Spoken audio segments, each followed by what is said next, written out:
శ్రీ శ్రీ శ్రీ అంబికా శివయోగం మహారాజ్ గారు మాట్లాడవలసిందిగా కోరుచున్నారు.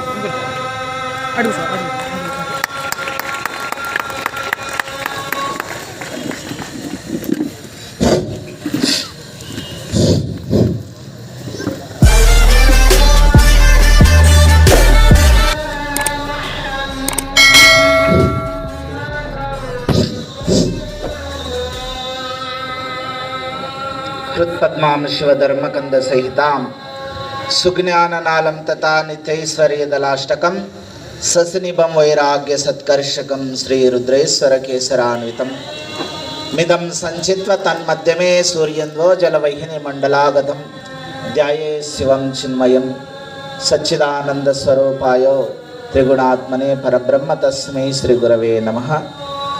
ప్రప్రథమ ఈరోజు ఈనాటికి నారాయణఖేడ్ పట్టణ పరిసర ప్రాంతాల ప్రముఖులకు, పుర ప్రముఖులకు, అలాగే యువకులకు, బజరంగ్ దళ్ విశ్వ హిందూ పరిషత్ కార్యకర్తలకు నేటికి ఛత్రపతి శివాజీ మహారాజ్ గారి 394వ జయంతి. 394వ జయంతి మనము ఈ ప్రాంగణంలో ఏర్పాటు చేసుకోవడం జరుగుతుంది.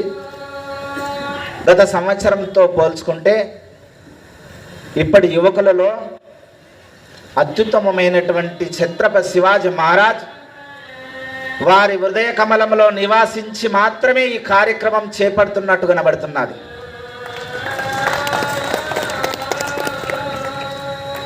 వారి యొక్క కరలు, వారి యొక్క మనసు, వారి యొక్క చైతన్యము, ఆ శివాజీ మహారాజే మన వెంట 394 సంవత్సరాల యొక్క ఘనత చరిత్రను ఈ సంవత్సరంలో యువకులలో లేచి నిలబడ్డుగా నిలబడుతున్నది. ఇక్కడ చూస్తున్నట్టుంటే ఏనాడు కూడా ఇంత ప్రశాంతంగా చేసుకోలేము. నేను 2-3 సార్లు వచ్చాను, కానీ ఈ ప్రాంతం ఇంత వెడల్పుగా లేకుండే, దగ్గరగా ఉండే. కూర్చుందామంటే స్థలం లేదు, నిలబడదామంటే ఓపిక లేదు.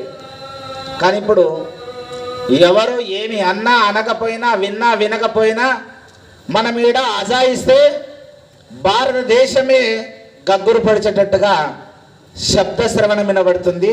శివాజీ మహారాజ్కి, శివాజీ మహారాజ్కి, శివాజీ మహారాజ్కి జై భవానీ, జై భవానీ, జై భవానీ. ఇట్లా శబ్ద తరంగం అనేటటువంటి యొక్క శక్తి అనేకమైనటువంటి రూపకల్పనతో కూడుకున్నటువంటి శక్తి మనల్ని ఆవహిస్తుంటది. ఎప్పుడైతే ఛత్రపతి శివాజీ మహారాజ్ భారతదేశాన్ని గురించి తన తల్లి ఏ విధమైనటువంటి కంకణం పోనిందో, ఏ విధమైనటువంటి శ్రద్ధ పెట్టిందో, ఆ యొక్క తల్లి జగన్మాత యొక్క స్వరూపమే ఈనాడు ఛత్రపతి శివాజీ మహారాజు గారిని మన ముందు నిలబెట్టి ఆనాటి కళ ఈనాడు సాకారం అవుతున్నట్టుగా శివాజీ మహారాజ్ చరిత్రను ఇంతకుముందు వారు కూడా కడు బ్రహ్మచారి,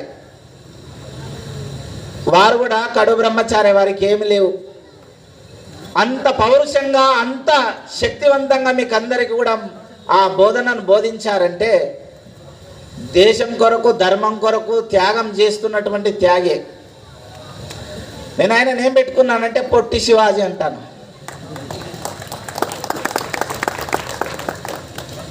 అయితే మనందరిలో ఒక చైతన్యం అనేటటువంటి ప్రతి ఒక్కరి దగ్గర ఉన్నది. నేనేమో సాధించాలి, ఏమో చేయాలి అనేటటువంటి ఒక దృక్పథం మన యువకులలో ఉంది. కానీ ఇప్పుడు వారు చెప్పారు చూడండి, భయానికి ఎవరేమన్నా అనుకుంటారేమో, ఎవరన్నా వింటారేమో, ఎవరన్నా మనం దూషిస్తారేమో, ఎవరన్నా మనం వేలెత్తి చూపిస్తారేమో అనేటటువంటి యొక్క మబ్బులో మనం పడి ఉన్నాం. కాబట్టి మన ధర్మము, మన సంస్కృతి, మన ఆచారము, మన వ్యవహారము, మన నియమ నిష్ఠాలకు ఎవరన్నా వచ్చి భంగపడిస్తే కూడా తలుపులు పెట్టుకొని మరలా మన యొక్క లక్ష్యాన్ని కూడా ఎదుటి వానికి చూపించలేకపోతున్నాం.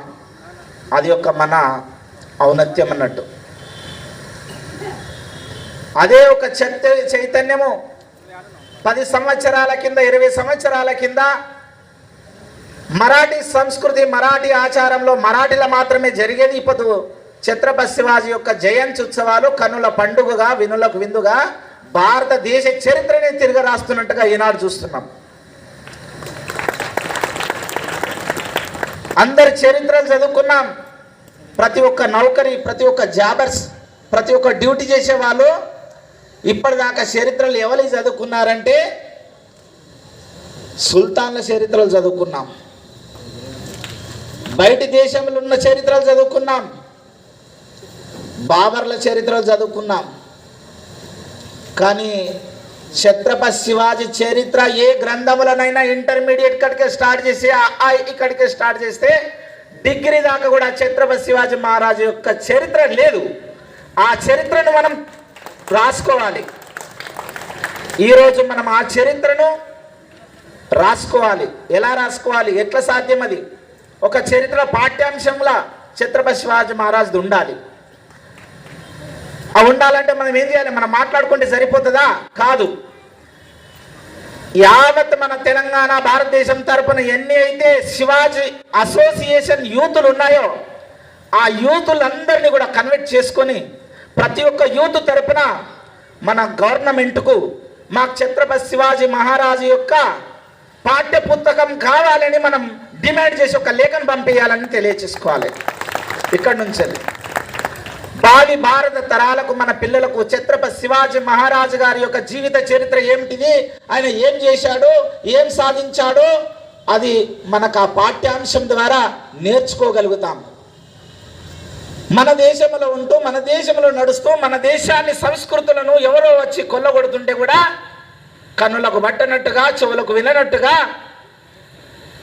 రాచరిక ముసుగు లోపట భ్రష్టాచారం పట్టిపోయిన ఇప్పటికీ తుప్పు పట్టిపోయిన ఇనం ఎట్లయితే ఉంటుందో అట్లా మన మనసులంతా కూడా తుప్పు పట్టిపోయింది. తుప్పును రాసేవాడు దొరకలేడు కాబట్టి ఆ తుప్పు పట్టిపోయింది. ఎప్పుడైతే తుప్పును రాల్పుకునేటటువంటి యొక్క గురువు సాఫల్యంగా వాడికి దొరుకుతాడో అది ఇనుములో కాల్చి ఏ విధంగా మలుస్తే ఆ విధంగా మారుతుంది ఇనుము. ఇనుము లాంటి మనసైన మానవులది దాన్ని కరిగించడానికి ఎవరి సాధ్యమో ఒక గురువు వలనే మనసు కరిగించవచ్చు. ఆనాడు ఛత్రపతి శివాజీ మహారాజు గారికి మనోనిగ్రహం, జ్ఞాన నిగ్రహం, శక్తి చైతన్యము, దేశభక్తి అలవాటు చేసినటువంటి యొక్క గురుమూర్తి తల్లి యొక్క ఆశీర్భావము, సమర్థ రామదాస్ మహారాజు గారి యొక్క ఆశీస్సుల వల్ల ఆయన దేశాన్ని గెలిచాడు, కోటలను తిరిగాడు, రాష్ట్ర సమస్యను పరిష్కరించారు, దేశంలో ఒక జెండాను ఎగరవేశారు, వీర శివాజీ కాగలిగాడు. ఇప్పుడు కూడా ఆనాడు త్యాగఫలము ఈనాడు మనం ఇంత సభ ఏర్పాటునిచ్చి మనందరికీ కూర్చోబెట్టి మీరు వినండి, వీరు బోధిస్తున్నారు, మీరు ఆచరించండి, ఆచరణ వ్యవస్థను ముందుకు తీసుకెళ్ళండి, భావితరాల వారికి మీ పిల్లలకు మీ మనమణులకు ఈ యొక్క చరిత్రను అందజేయండి అని ఆనాడు శివాజీ మహారాజు గారికి బోధించినటువంటి గురు సమర్థ రామదాస్ మహారాజ్ ఎంత గొప్పవాడు ఒక్కసారి ఆలోచించండి. ఇప్పుడు ఏ గురువు అన్నా ఏ శిష్యు అన్నా గురుకులాలు ఉన్నాయా? ఇప్పుడు ఉపాధి కులాలు ఉన్నాయి. ఆది అంటే ఉపాధి ఇస్తేనే పైసా దేకో తమాషా దేకో, పైసా ఇస్తేనే సీపి రోడుస్తా పని చేస్తా, సేవ చేసేవారు లేరు. కానీ అప్పుడు ధర్మం అంటే, పెద్దలంటే, దేవుడంటే గౌరవం, ప్రపత్తి ఎంతో శ్రద్ధగా నడిచేది.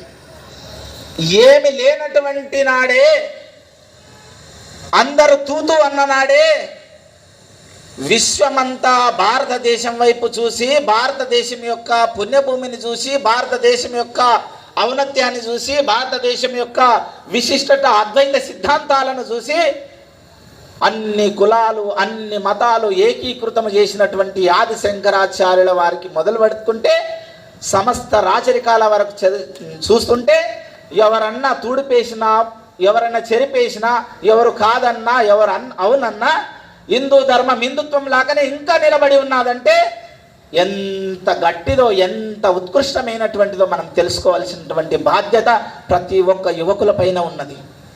నువ్వు మతం మారంటే మతం మారవలసినటువంటిది కాదు, జీవితాన్ని మారవలసినటువంటిది ఉన్నది. నీ జీవితాన్ని నువ్వు లక్ష్యంగా ఛేదించినట్టయితే ఆ లక్ష్యాన్ని సాధించవచ్చు. అందుకనే గురుకులాలు అవసరం. ప్రతి ఒక్క పిల్లలకు గురుకులాలకు పంపియండి. ప్రతి ఒక్క యువకులలో చైతన్యం ఇలాగే పెంపొందింపజేయండి. అప్పుడు కదా ఈ భారతదేశంలో ఉన్నటువంటి సనాతన సాంస్కృతిక ధర్మానికి ఎవరు ఏలు పెట్టొచ్చినా అగ్గిన ఏలు పెడితే ఏమవుతుంది? బగ్గుమని భస్మమైపోతారు. యజ్ఞమును యజ్ఞేశ్వరుడు అంటాం, సూర్యుడిని సూర్యనారాయణ అంటాం, భూదేవిని భూదేవత అంటాం, గంగాదేవతిని గంగామాత అంటాం, గోమాత అంటాం. అందరిలోనూ తల్లిని తండ్రులను చూసేటటువంటి ఒక శక్తి చైతన్యం ఏ ధర్మంలోనే ఉందంటే సనాతన సాంస్కృతిక ధర్మంలోనే ఉంది. ఆ ధర్మమే శాశ్వతము. ఎవరు ఏమి చేసినా, ఎన్ని నిందలేసినా, ఎంత బురద చల్లినా ఒకనాటికి చిల్లర మతాలన్నీ చెదలు బట్టి చెదల పురుగులు ఏ విధంగా తినిపోతాయో ఆ విధంగా అన్ని చెదలు పట్టిపోతాయి. ఆఖరికి సనాతన సాంస్కృతిక ధర్మం ఒక్కటే, కపిధ్వజం ఒక్కటే పరిపాలన చేస్తుంది. అయితే మహాభారతంలో కలియుగం ఎట్లా ఉండబోతుంది, కలియుగం ఎవరు దోసుకోబోతున్నారు? మరి ఇప్పుడు ఇంత పెద్ద మహాభారతంలో ఇంత సత్య నిగ్రహణ కలిగినటువంటి సాక్షాత్ శ్రీకృష్ణ పరమాత్ముడే భగవద్గీతను బోధిస్తున్నప్పుడు కోట్లాది మంది కౌరవ సైన్యం ఏ విధంగా అయితే చెవినాటక వినలేక ఆచరించలేక అడుగునాశనమైందో, మరి భారీ భావత తరాలకు కలియుగం ఎట్లా ఉండబోతుందంటే అప్పుడు శ్రీకృష్ణ పరమాత్ముడు చెప్పాడంట, కపిధ్వజము కాషాయ జెండా ఎక్కడ ఎగురవేస్తుందో అక్కడనే ధర్మం ఉన్నదన్నట్టు లెక్క, లేకపోతే అక్కడ రాక్షసుల పాలన లెక్క అని చెప్పారు. అందుకే ఇక్కడ కాషాయ ధ్వజం ఉన్నది, ఇక్కడ ధర్మం నిలబడుతుందని మనకు అర్థం. అది మన చరిత్రకు, మన ధర్మానికి, మన సంస్కృతికి ఒక పునాది రాయి లాంటి ఛత్రపతి శివాజీ మహారాజు గారు నేటికి సరిగ్గా 394వ సంవత్సరం యొక్క చరిత్రను మనం శక్తియుతంగా, ఒక సమరసయుక్తంగా మన ప్రభుత్వానికి ఒక పాఠ్యాంశంగా ప్రకటించాలని తెలియజేసుకుంటూ మీ అందరి తరపున కూడా ప్రతి ఒక్క హృదయంలో ఉన్నటువంటి పరమాత్మకు కృతజ్ఞత ధన్యభావంతో తెలియజేసుకుంటూ, శివాజీ మహారాజు గురించి నేను చెప్పాలంటే చాలా చరిత్రనే ఉంది, సమయం లేదు. సమయానుకూలంగా మనం నడుచుకోవాలి. అదే సభ్యత సంస్కారం అంటారు.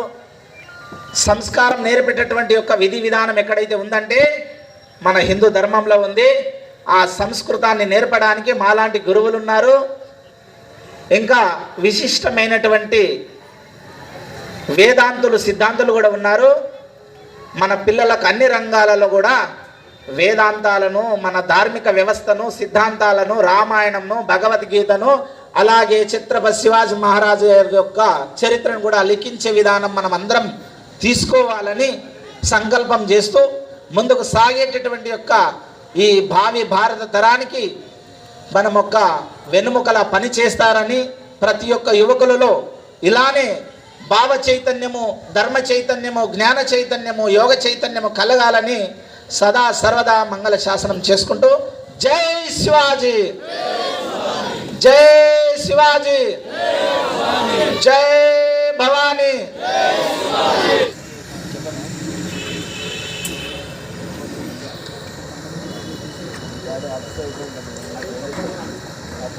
అందరూ మీ కరతాళధ్వనులతో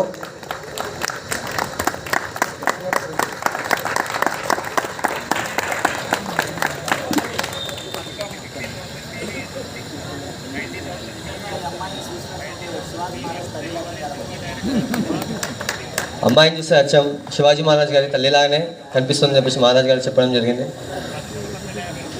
జై భవానీ, జై భవానీ. తదుపరి మనకి ముఖ్య అతిథిగా వచ్చినటువంటి దుద్యాల మహారాజ్ గారు శ్రీ అంబికా శివ మహారాజ్ గారికి సన్మాన కార్యక్రమం జరుగుతుంది. జగదీష్ గారు మరియు అశోక్.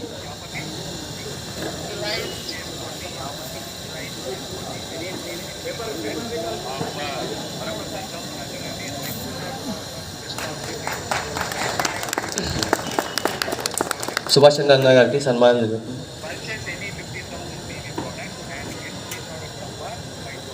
అలాగే మన కార్యక్రమానికి వచ్చినటువంటి